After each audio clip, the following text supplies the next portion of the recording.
आज हम जिस फिल्म की कहानी सुनने जा रहे हैं उस फिल्म का नाम है ब्लर। फिल्म की शुरुआत में हमें एक लड़की को दिखाया जाता है जिसे कुछ भी दिखाई नहीं दे रहा था। घर में रैप म्यूजिक बज रहा था और उससे वो इरिटेट हो रही थी। घर में कोई था जिसे वो कह रही थी कि म्यूजिक बंद कर दो, मुझे ये पसंद नहीं है, लेकिन वो उस म्यूजिक को बंद नहीं कर रहा था। वैसे ही वो एक कमरे में चली जाती है और वहाँ पर एक स्टूल के ऊपर चढ़कर वो फांसी को फंदे को अपने गले में लटका देती है। तब हम देखते हैं कि फिर से वो म्यूजिक चालू हो जाता है और कोई था उस जगह पर और वो उसकी तरफ आने लगता है। तो उससे कहती है, मुझे पता है कि तुम यहाँ पर हो, तुम्हारे आने से पहले ही तुम्हारी बदबू आ जाती है। और वो इंसान उस लड़की से कुछ बातें नहीं करता है और वो लड़की जिस स्टूल के ऊपर चढ़ी थी उस स्टूल को वो अपने पैरों से नीचे गिराता है और इसके वजह से उस लड़की को फांसी लग जाती है और वो लड़की वहीं पे मर जाती है। दूसरी तरफ हम देखते हैं कि एक कपल अपने घर में अपने बेड के ऊपर सोए हुए हैं।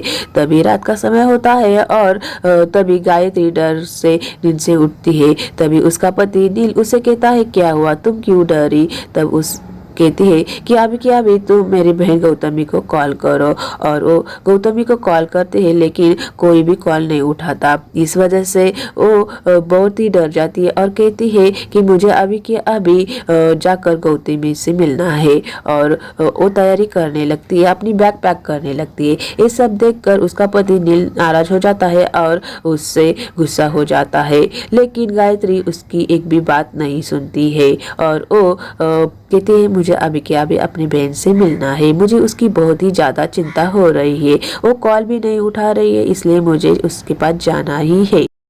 अपनी पत्नी गायत्री को कुछ भी नहीं कहता है और उसके साथ गौतमी को मिलने के लिए नैनीताल चला जाता है। वो कार ड्राइव करके नैनीताल चले जाते हैं। रास्ते में गायत्री नील को अपने और गौतमी के बारे में सब कुछ बातें बताती है कि किस तरीके से उनकी चॉइस थी और किस तरीके से उन दोनों को भी एक ही चीज़ चाहिए होती है और उस पर लोग किस तरह से बातें करते थे। वो सारी बातें वो नील को रास्ते में बता रही थी। तभी वो अपने नैनीताल गौतमी के घर चले आते हैं और गायत्री और नील गौतमी के घर चले आते हैं, लेकिन घर का दरवाजा अंदर से लॉक था।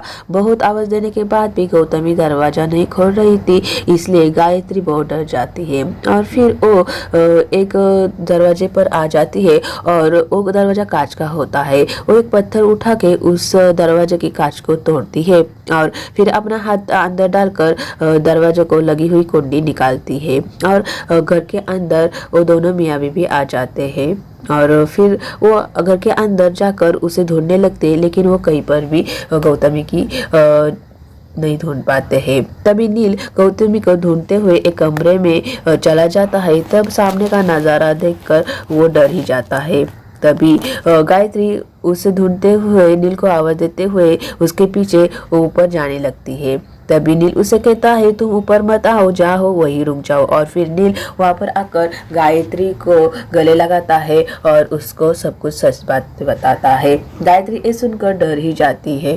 फिर वो लोग वहाँ के पुलिस ऑफिसर को कॉल करते हैं और फिर वहाँ पर पुलिस आ जाती है। फिर वहाँ का एक पुलिस ऑफिसर गायत्री और नील से पूछताछ करने लगते हैं और कहते हैं कि तुम लोग कब से उससे नहीं मिले हो। तब गायत्री कहते हैं, 6 महीने पहले हम उससे मिले थे, लेकिन उसके बाद हमारी कोई बात नहीं हुई है। हम उससे कॉल करते थे लेकिन वो हमारा कॉल नहीं उठाती थी, इसलिए हमारे बीच कोई भी बात नहीं हुई थी। हमारा रिश्ता बहुत ही अच्छा था, हमारे बीच कोई भी झगड़ा कुछ भी नहीं था। वो थोड़ी बूढ़ी थी, वो खुद अकेली रहना चाहती थी अपनी मर्जी से, उसने को किसी ने ही भी जबरदस्ती नहीं की थी। इस पर पुलिस ऑफिसर उसे कहता है, ठीक है।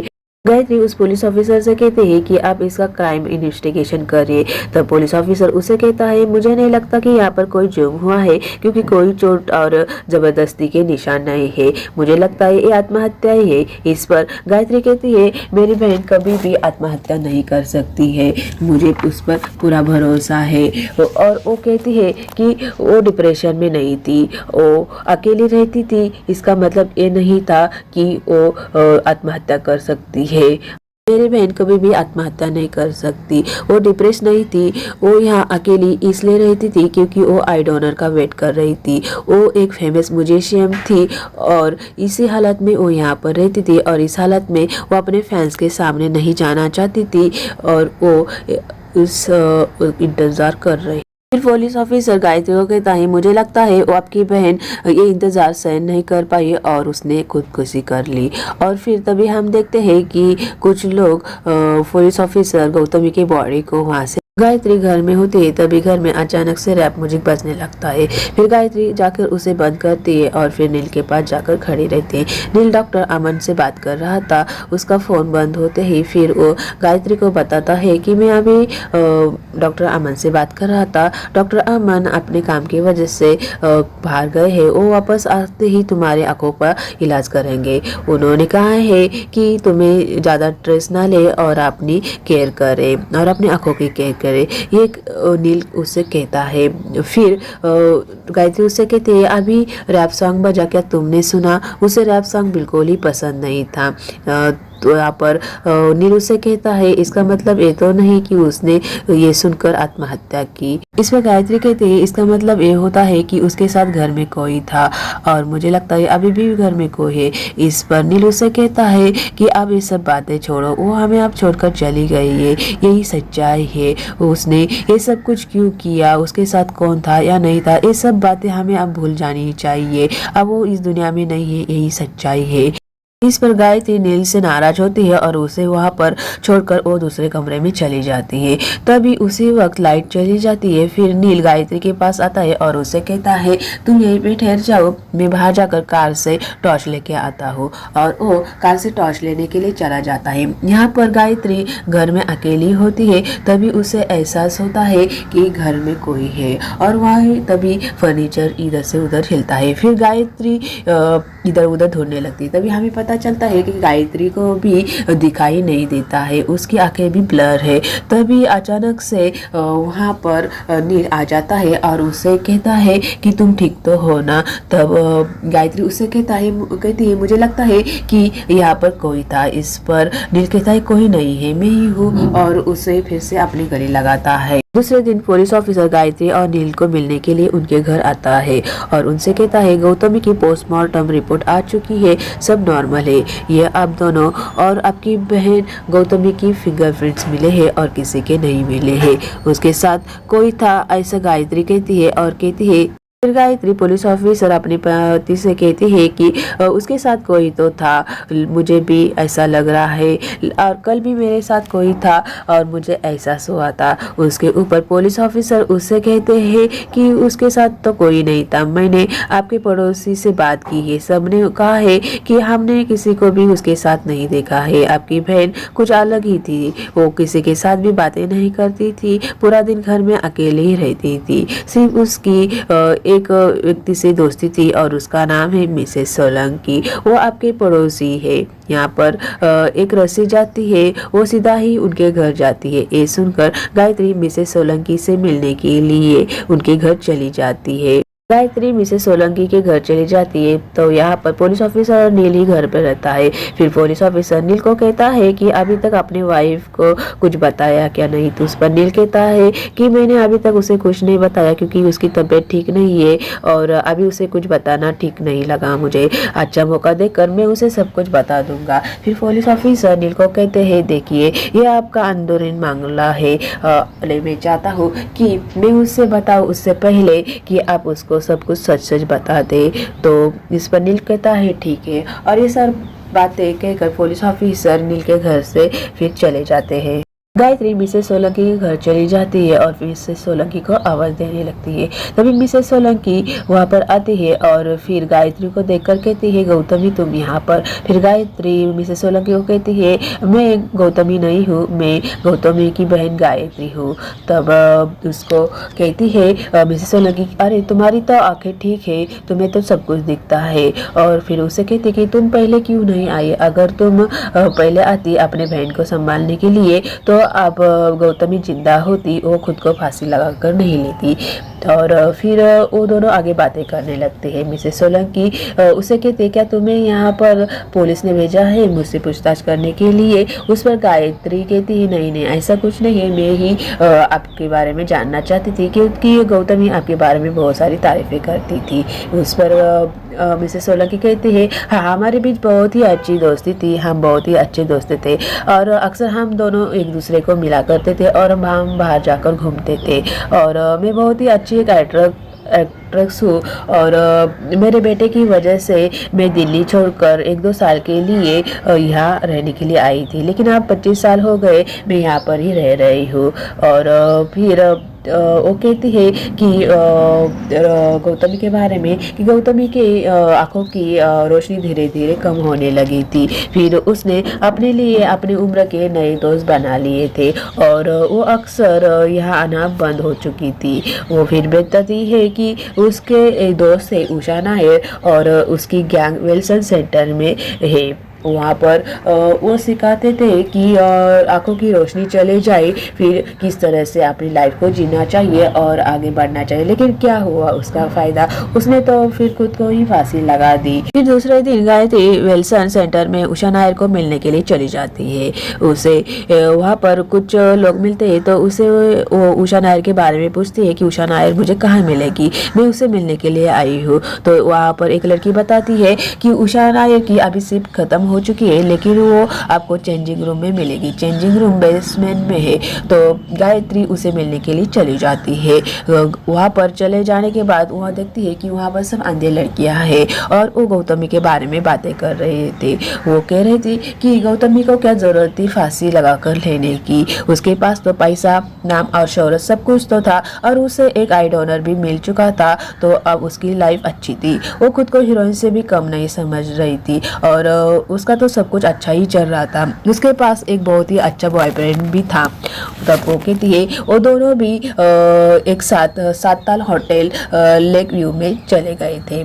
तभी वहाँ पर एक लड़की को गायत्री का वहाँ पर होने का एहसास होता है। वो पूछने लगती है कि यहाँ पर कोई है क्या, और सब लड़कियाँ मिलकर गायत्री को पकड़ लेती है और फिर गायत्री उन्हें कहती है, हाँ मैं यहाँ पर हूँ, मैं गौतमी की बहन गायत्री हूँ। तभी एक लड़की कहती है, तुम अकेली नहीं आई हो, तुम्हारे साथ कोई और है। गायत्री कहती है, नहीं नहीं मैं तो अकेली हूँ। तभी वो लड़की कहती है, नहीं नहीं तुम्हारे साथ कोई और है। तभी गायत्री पीछे मुड़कर देखती है तो वहाँ पर कोई सिकी होने की उसको एहसास होता है। फिर गायत्री उन लोगों को वहीं पर छोड़कर उस इंसान का पीछा करने लगती है। वो उसको बहुत ही ढूंढती है लेकिन वो इंसान कहीं पर भी उसे नहीं मिलता है। फिर गायत्री उसे ढूंढते हुए बाहर आती है तो वो देखती है कि उसे आंखें ब्लर हो चुकी है और उसे कुछ भी दिखाई दे रहा है। इसके वजह से उसे चक्कर आता है और वो वहीं पे ज़मीन पर गिर जाती है।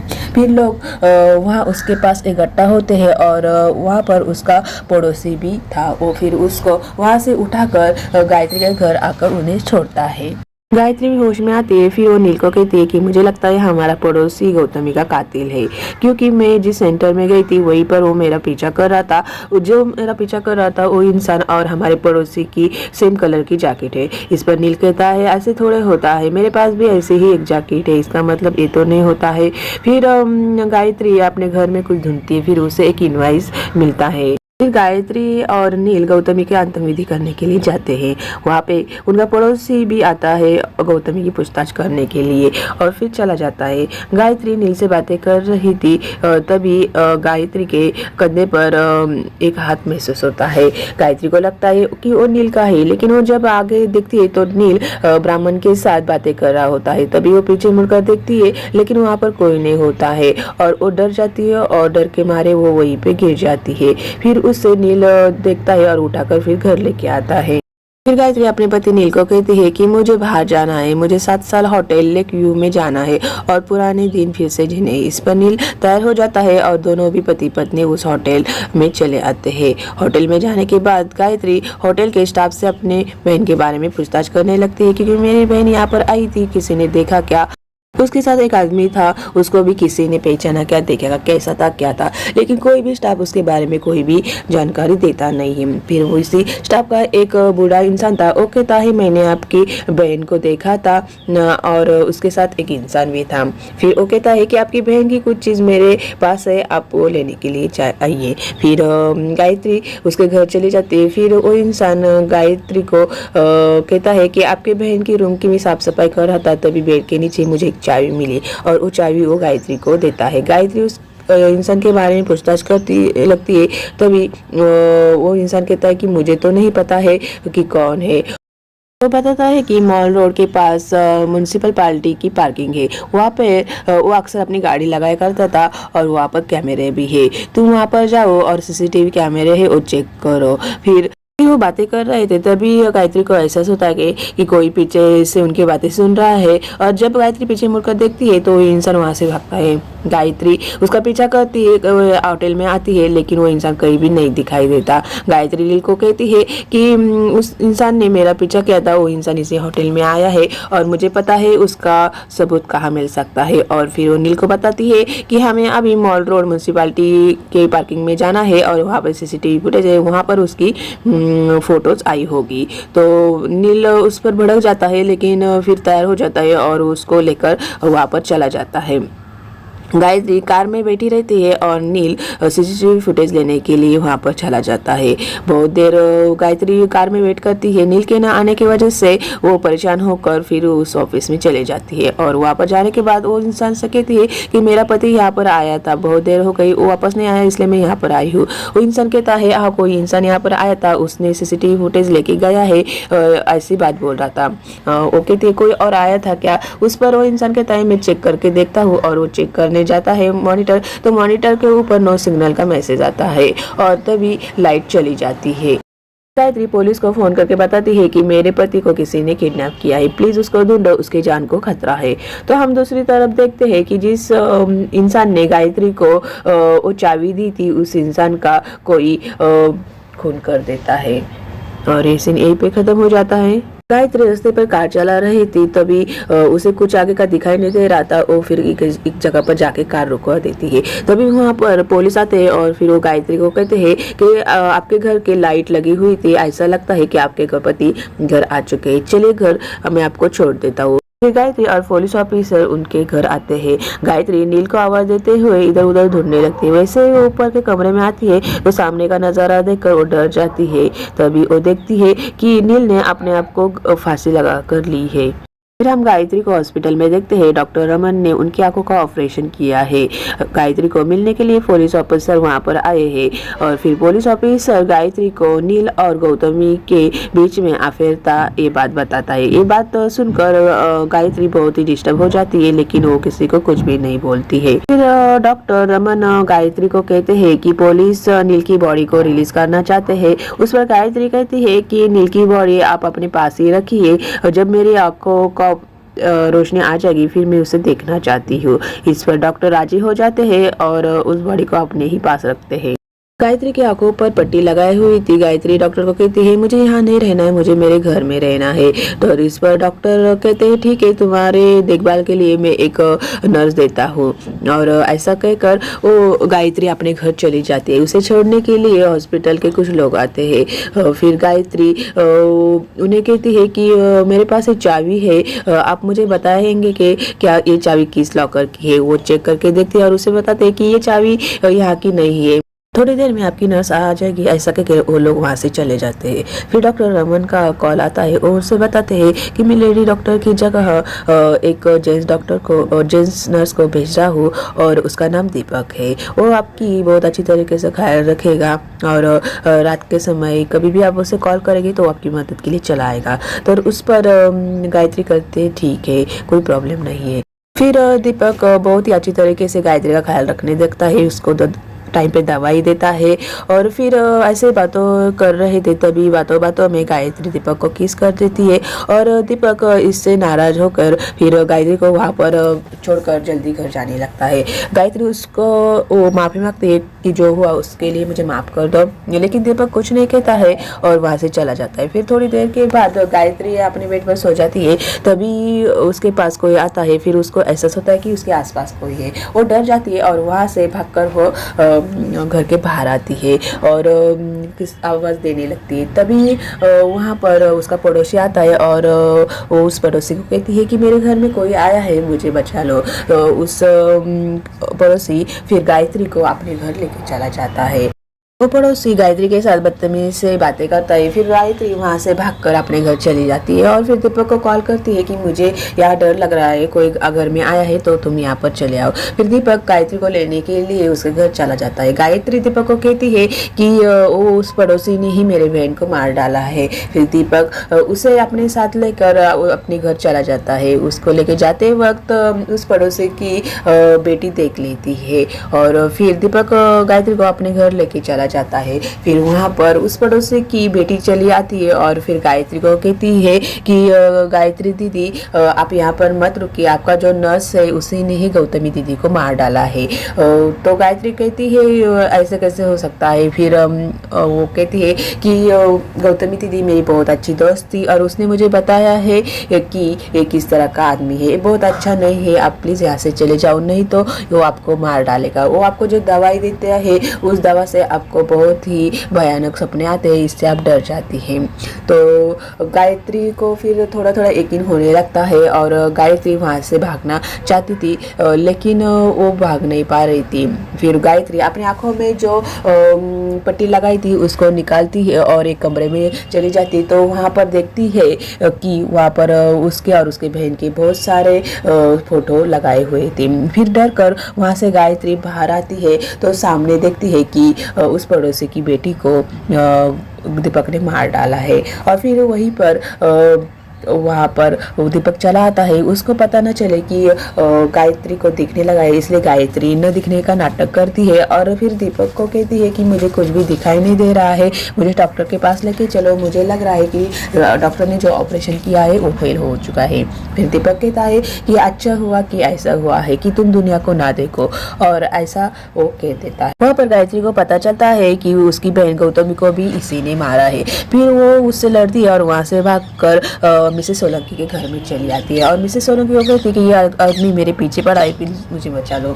तभी उसको वहाँ पर पता चलता है कि वो आदमी दीपक किसी और का नहीं बल्कि मिसेस सोलंकी का बेटा है। तभी वो मिसेस सोलंकी गायत्री के सर पर कुछ मार देती है और वो वहाँ पर बेहोश हो जाती है। फिर मिसेस सोलंकी अपने बेटे को समझाती है कि तुम ऐसा मत करो, लेकिन दीपक अपनी माँ को ही मार डालता है।